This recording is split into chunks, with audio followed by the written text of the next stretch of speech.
नमस्कार दोस्तों, ceiling fan की स्पीड कैसे बढ़ाएं? पंखा स्लो चल रहा है तो क्या करें? वीडियो को लाइक कर लें, चैनल को सब्सक्राइब। दोस्तों, काम की जानकारियाँ आप लोगों को मिलती है। सबसे पहला दोस्तों, कंडेंसर बदलें। 90% पंखों में यही कारण होता है। कंडेंसर पुराना हो जाने पर पंखे की स्पीड डाउन हो जाती है। सबसे पहला है कंडेंसर आप बदलिए। सबसे बड़ा कारण यही होता है।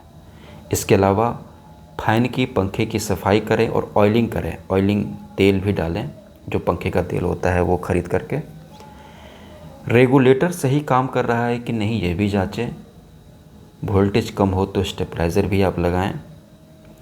पुराना फ़ैन हो गया है तो नए ज़माने का PLDC फ़ैन लीजिए, ये सबसे कम बिजली खाता है।